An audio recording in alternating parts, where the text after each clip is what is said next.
آخرت سے متعلق عقائد۔ عقیدہ: حضرت اسرافیل علیہ السلام پہلی بار سور پھونکیں گے جس سے تمام جاندار فوت ہو جائیں گے۔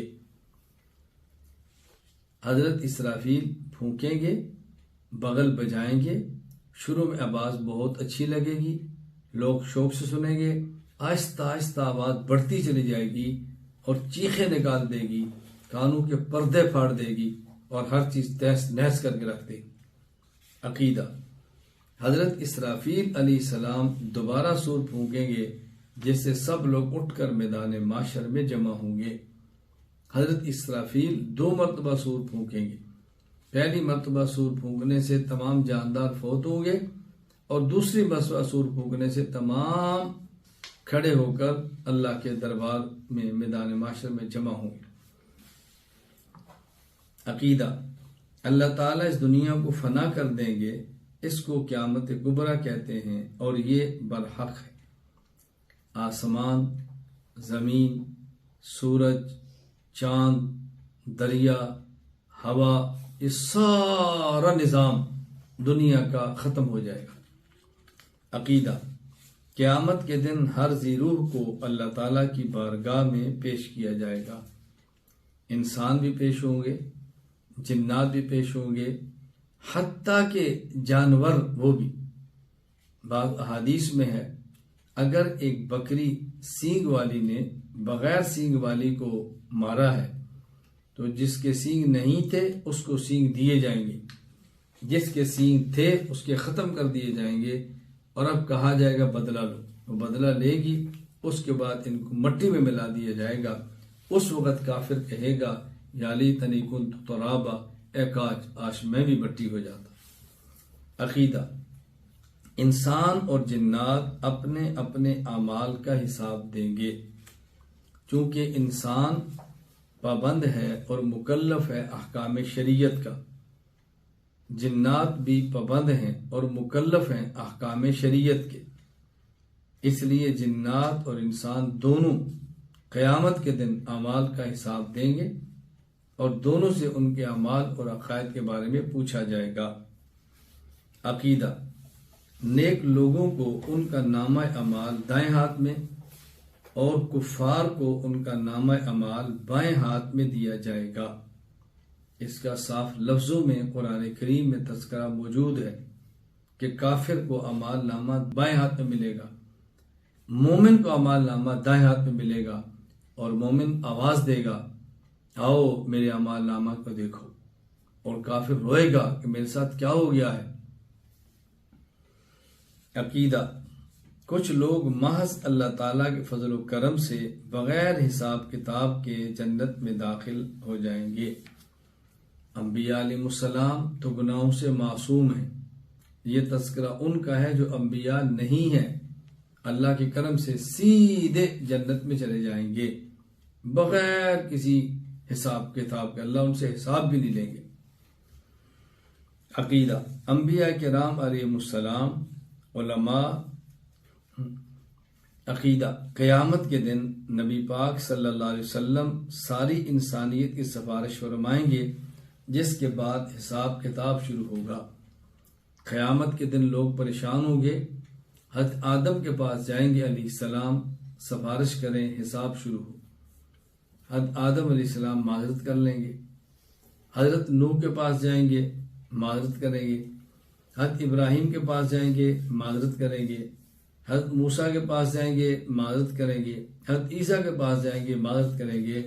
ہر پیغمبر کوئی نہ کوئی عذر کرے گا کہ میں بھول گیا تھا، مجھے خود ڈر لگتا ہے۔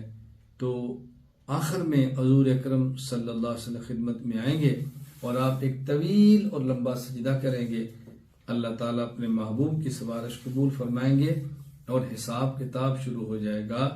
یہ پہلی سفارش ہوگی میدان حشر میں، جس کی بنیاد پہ اللہ تعالیٰ حساب کتاب شروع فرمائیں گے۔ عقیدہ: انبیاء کرام علیہ السلام، علماء، شہداء، حفاظ، قرآن اور روزہ بھی شفاعت کریں گے اور ان کی شفاعت قبول کی جائے گی۔ انبیاء علیہ السلام اپنی اپنی امت کی شفاعت کریں گے، ایک عالم اپنے متبعین کی سفارش کرے گا، ایک شہید 70 جہنمیوں کی سفارش کرے گا، ایک حافظ قرآن 10 لوگوں کی شفاعت کرے گا جو قبول ہوگی، اور خود قرآن اور روزہ بھی سفارش کریں گے۔ قرآن بھی کہے گا اللہ یہ رات کو سوتا نہیں مجھے پڑھتا تھا، اور روزہ بھی کہے گا اللہ یہ دن کو بھوکا رہتا تھا میری وجہ سے۔ قرآن اور روزے کی بھی شفاعت اللہ قبول فرمائیں گے۔ عقیدہ، مسلمان کے وہ بچے جو نابالغ فوت ہو گئے وہ اپنے والدین کی شفاعت کریں گے اور ان کی شفاعت قبول ہوگی۔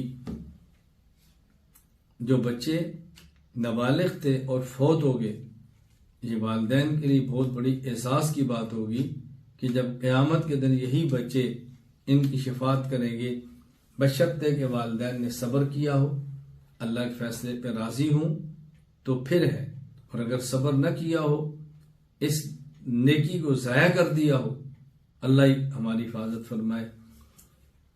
عقیدہ، قیامت کے دن ایک ترازو قائم ہوگا جس کے ذریعے اعمال تولے جائیں گے۔ قیامت کے دن ایک ترازو ہوگا اور اتنا بڑا ہوگا جو کئی ترازو کے برابر ہوگا، اس لیے قرآن کریم میں اس میزان کو موازین کہا ہے، جس سے بندے سمجھتے ہیں کہ ایک ترازو نہیں ہوگا، کئی ترازو ہوں گے۔ تو قرآن میں میزان بھی ہے اور قرآن میں موازین بھی ہے، دونوں لفظ آئے ہیں۔ بہت بڑا ہوگا اور ایسے جو کئی ترازو کے برابر ہوتا ہے، اور ہر آدمی کے اعمال کو قیامت کے دن تولا جائے گا، اور وزن کی بنیاد اخلاص ہوگی، وزن کی بنیاد گنتی اور کثرت نہیں ہوگی۔ عقیدہ، قیامت کے دن موت کو ایک دمبے کی شکل میں لا کر ذبح کر دیا جائے گا، اس کے بعد کسی کو موت نہیں آئے گی۔ موت کو دمبے کی شکل دی جائے گی اور پھر دمبے کو ذبح کر دیا جائے گا اور بتا دیا جائے گا کہ آج موت پر بھی موت آ چکی ہے، اب ہر شخص نے ہمیشہ کے لیے زندہ رہنا ہے۔ عقیدہ، جہنم کی پشت پر پل صراط قائم ہوگا، یعنی حشر اور جنت کے درمیان یہ جو جگہ ہے یہ جہنم ہے، اور اس کے اوپر پل صراط قائم ہوگا، اسے کہتے ہیں جہنم کی پشت پر پل صراط قائم ہوگا۔ عقیدہ، پل صراط بال سے زیادہ باریک اور تلوار سے زیادہ تیز ہوگا، اس سے گزرتے ہوئے 1500 سال لگ جائیں گے۔ 500 سال چڑھتے ہوئے، 500 سال اوپر سے گزرتے ہوئے، اور 500 سال اترائی کے، 1500 سال بال سے باریک اور تلوار سے تیز۔ اللہ اکبر۔ عقیدہ، پل صراط سے ہر شخص کو گزرنا ہوگا، کافر ہو تب، مومن ہو تب، کیونکہ یہ جنت اور جہنم کے، یہ حشر کے میدان اور جنت کے درمیان ہے۔ جس نے بھی جنت میں جانا ہے اس کو کراس کر کے جانا ہے، اور ظاہر ہے جس نے جہنم میں جانا اسے اسی کے اندر گرنا ہے۔ عقیدہ، ہر شخص اپنے اعمال کے مطابق پل صراط سے گزرے گا، کوئی بجلی کی طرح، کوئی تیز رفتار گھوڑے کی طرح، اور کوئی گھسٹ کر گزر جائے گا۔ جیسے اعمال ہیں ویسی ہی رفتار سے گزریں گے۔ عقیدہ، جنتی پل صراط سے گزر کر جنت میں چلے جائیں گے، جہنمی پل صراط سے نہیں گزر سکیں گے بلکہ جہنم میں گر جائیں گے۔ جنتی پل صراط سے گزرے گا اور گزر کر جنت میں چلا جائے گا، اور جہنمی پل صراط پر چڑھے گا اور جہنم میں گر جائے گا، پل صراط سے گزر نہیں پائے گا اور جہنم کا ایندھن بن جائے گا۔